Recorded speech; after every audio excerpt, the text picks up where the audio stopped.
Psychology of money. நிறைய பேர் book படிச்சிருப்பீங்க. அது அரவிந்த் சாமி சொன்ன பிறகு நிறைய பேர் வாங்க ஆரம்பிச்சிட்டாங்க. பணம் சார் உளவியல் அப்படின்னு. அந்த புத்தகத்தோட சாரம் என்ன தெரியுமா? அந்த புத்தகம் என்ன சொல்கிறது? யார் பணக்காரன் அப்படின்னு கேட்கிற போது அந்த புத்தகம் சொல்கிறது, யார் தெரியுமா பணக்காரன்? நிறைய பொருள்களை வைத்திருப்பவன் பணக்காரன் அல்ல. அந்த புத்தகம் சொல்ற கிரக்ஸ் அதான். நிறைய பொருட்களை வைத்திருப்பவன் பணக்காரன் அல்ல, தன் தேவைகளை சுருக்கி கொண்டு சந்தோஷமாக வாழ்பவன் தான் பணக்காரன் அப்படின்னு அந்த புத்தகம். நம்மால் என்ன நினைச்சிட்டானா, பணம் சார் உளவியல்ல படிச்சு நிறைய பணத்தை சம்பாரிச்சு விடணும்டா அப்படின்னு வாங்கிட்டான். எல்லாம் திணறி போய் இருக்கிறான். இது வேற ஒன்ன பேசிக்கிட்டு இருக்கே, இந்த புத்தகம் நம்மள ரோட்டரியில சேர்த்து விட்டுரும் போல இருக்கே என்ற அளவுக்கு.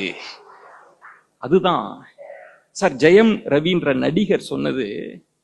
சில நடிகர்கள், ஜெயம் ரவி ரொம்ப வசதியான வீட்டு பிள்ளை, அவங்க மாமியார் அதை விட வசதியானவங்க.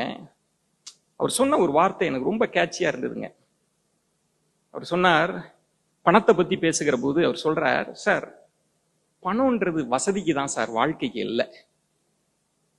நம்மளுடைய சாதாரண அன்றாட வாழ்க்கைக்கு கொஞ்சம் இருந்தா போதும், வசதிக்கு தான் சார் பணம். நான் ஆடி கார்ல போகணுமா அம்பாசிடர்ல போறணுமா அதை தான் டிசைட் பண்ணுது பணம். கம்ஃபர்ட் தான், வசதிக்கு தான் பணம், வாழ்க்கைக்கு அல்ல அப்படின்னு சொல்லிட்டு ஜெயம் ரவி சொல்றார், எவன் ஒருவன் இருக்கிற நிலை